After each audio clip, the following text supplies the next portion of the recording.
தூத்துக்குடியில் வீட்டின் பூட்டை உடைத்து 36 பவுன் நகைகளை கொள்ளையடித்து சென்ற மர்ம நபர்களை போலீசார் தேடி வருகின்றனர்.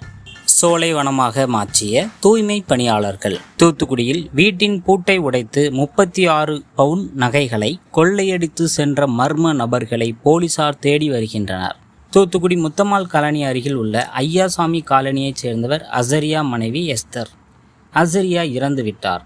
எஸ்தர் தனது மகளுடன் வசித்து வருகிறார். கடந்த 26ஆம் தேதி கோயமுத்தூரில் உள்ள உறவினர் வீட்டில் நடந்த திருமண நிகழ்ச்சிக்காக வீட்டை பூட்டிவிட்டு அனைவரும் கோயமுத்தூர் சென்று விட்டனர். இன்று காலை வீட்டுக்கு வந்து பார்த்தபோது வீட்டில் உள்ள கதவில் பூட்டுகள் உடைக்கப்பட்டு கிடந்தது கண்டு அதிர்ச்சி அடைந்தனர். பின்னர் பீரோவை பார்த்தபோது அதில் இருந்த 36 பவுன் நகைகள் திருடு போயிருந்தது. இதன் மதிப்பு 13 லட்சம் ஆகும். இது குறித்து எஸ்தர் சிப்காட் காவல் நிலையத்தில் அளித்த புகாரின் பேரில் இன்ஸ்பெக்டர் மோகன்ராஜ் வழக்கு பதிவு செய்து மர்ம ஆசாமிகளை தேடி வருகிறார். மேலும் கைரேகை நிபுணர்கள் வீட்டில் சென்று தடயங்களை பதிவு செய்தனர். இதில் 3 பேர் கைரேகை அடையாளம் காணப்பட்டுள்ளது. இது குறித்து பழைய குற்றவாளிகளின் கைரேகையுடன் ஒப்பிட்டு போலீசார் விசாரணை நடத்தி வருகின்றனர். இந்த கொள்ளை சம்பவம் அப்பகுதியில் பரபரப்பை ஏற்படுத்தியுள்ளது. சோலைவனமாக மாற்றிய தூய்மை பணியாளர்கள். தூத்துக்குடி தருவை குளத்தில் சுமார் 500 ஏக்கர் பரப்பளவில் மாநகராட்சிக்கு சொந்தமான உரக்கிடங்கு உள்ளது. இங்கு மக்கும் குப்பைகள் கொண்டு தயாரிக்கப்படும் உரங்கள் பயன்படுத்தி குப்பை மேடாக இருந்த பகுதிகளில் மியா வாக்கி காடுகள் திட்டம்படி இங்கு பணிபுரியும் தூய்மை பணியாளர்கள் ஆயிரக்கணக்கான மரங்கள் நட்டு பராமரித்தனர். 5 ஆண்டுகளில் இந்த மரங்கள் வளர்ந்து தற்பொழுது சோலை வனமாக மாறியுள்ளது. அதிமுகவில் இருந்து விலகலா? முன்னாள் அமைச்சர் பரபரப்பு பேட்டி. அதிமுகவின் மூத்த தலைவர்களின் ஒருவரான முன்னாள் அமைச்சர் செங்கோட்டையன் பாஜகவில் இணைய உள்ளதாக வெளியான செய்திக்கு அவர் மறுப்பு தெரிவித்துள்ளார். இது குறித்து அவர் கூறுகையில், எனது 45 ஆண்டுகால அரசியல் வாழ்க்கையில் நேர்மையான வழியில் பயணித்து வருகின்றேன். நான் பாஜகவில் இணைவது வெளியான செய்தி பார்த்து அதிர்ச்சி அடைந்துள்ளேன். இது போன்ற ஆதாரமற்ற செய்திகளை வெளியிடுவதை தவிர்க்க வேண்டும் என வேண்டுகோள் விடுத்துள்ளார். அனைத்திந்திய அண்ணா திராவிட முன்னேற்றக் கழகம்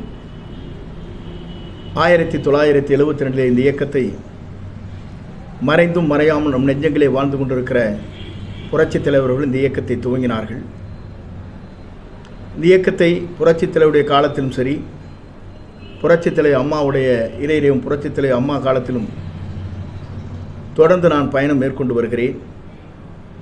புரட்சித் தலைவருடைய காலத்திலே இருந்து இன்று வரையிலும் 45 ஆண்டு காலம் என்னுடைய நேர்வழி பயணங்கள் எந்த இயக்கத்தை சார்ந்தவர்களாக இருந்தாலும் ஒரு சிறு குற்றம் கூட சொல்ல முடியாத அளவிற்கு என்னுடைய வாழ்க்கை பயணம் மேற்கொள்ளப்பட்டிருக்கிறது, அரசியல் பயணம். ஆகவே பத்திரிகையிலே வந்திருக்கிற செய்தியை காணுகிற போது எனக்கு ஒரு பெரிய அதிர்ச்சியை தந்திருக்கிறது. இது போன்ற தவறான செய்திகளை பத்திரிகையிலே வெளியிடுவதற்கு முன்னால் கருத்துக்கள் கேட்டிருக்க வேண்டும். அதை விட்டு தங்களுடைய செய்திகளாக இது போன்ற செய்திகளை வெளியிடுவது உண்மையிலேயே பத்திரிகை தர்மமாக இல்லை. ஆகவே இனி எதிர்காலத்திலாவது பத்திரிகை நண்பர்களுக்கு நான், அந்த பத்திரிகை போன்ற செய்தியாளர்களுக்கு நான் எடுத்துச் சொல்வது, இது போன்ற தவறான செய்திகளை வெளியிடுவதை தவிர்க்கப்பட வேண்டும்.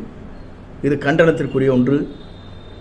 ஆகவே இந்த செய்தியை கண்டனமாக நான் இதை கண்டிக்கிறேன் என்ற முறையில் என்னுடைய கண்டனத்தை தெரிவித்துக் கொள்வதோடு, இனிபோன்று செய்திகளை இனி எதிர்காலத்தில் பத்திரிகையாளர்கள் வெளியிடுவதை பத்திரிகை தர்மம் என்ற முறையில் தவிர்க்கப்பட வேண்டும் என்பதை இந்த நேரத்திலே பணிவன்போடு அனைவருக்கும் வேண்டுதலாக, இந்த இயக்கத்திலே இருக்கிற கோடான கோடி தொண்டர்களுடைய இதய துடிப்பிலே வாழ்ந்து கொண்டிருக்கிற இந்த இயக்கத்திற்கு நான் தூணாக நின்று பணியாற்றி வருகிறேன் என்பதை தெரிவித்துக் கொள்கிறேன். முகூர்த்தம். வார இறுதி நாட்களை ஒட்டி சென்னையில் இருந்து நாளை முதல் சிறப்பு பஸ்கள் இயக்கப்படுகின்றன. முகூர்த்தம் மற்றும் வார விடுமுறை நாட்களை முன்னிட்டு வருகிற 3, 4 மற்றும் 5 தேதிகளில் கிளாம்பாக்கத்தில் இருந்து திருவண்ணாமலை, திருச்சி, கும்பகோணம், மதுரை, திருநெல்வேலி, நாகர்கோவில், கன்னியாகுமரி, தூத்துக்குடி, கோயமுத்தூர், சேலம், ஈரோடு, திருப்பூர் ஆகிய இடங்களுக்கு சிறப்பு பஸ்ஸுகள் இயக்கப்படுகின்றன. அதன்படி தினசரி இயக்கக்கூடிய பஸ்களுடன் 3ஆம் தேதி 290 பஸ்களும், 4ஆம் தேதி நாளை மறுநாள் 365 பேருந்துகளும் மற்றும் கோயம்பேட்டில் இருந்து நாகை, வேளாங்கண்ணி, ஓசூர், பெங்களூரு ஆகிய இடங்களுக்கு 3 மற்றும் 4ஆம் தேதி 55 பஸ்களும் இயக்கப்படுகின்றன. மேலும் பெங்களூரு, திருப்பூர், ஈரோடு மற்றும் கோயம்புத்தூர் ஆகிய இடங்களிலிருந்து பல்வேறு இடங்களுக்கு 200 சிறப்பு பஸ்களும் இயக்கப்படுகின்றன.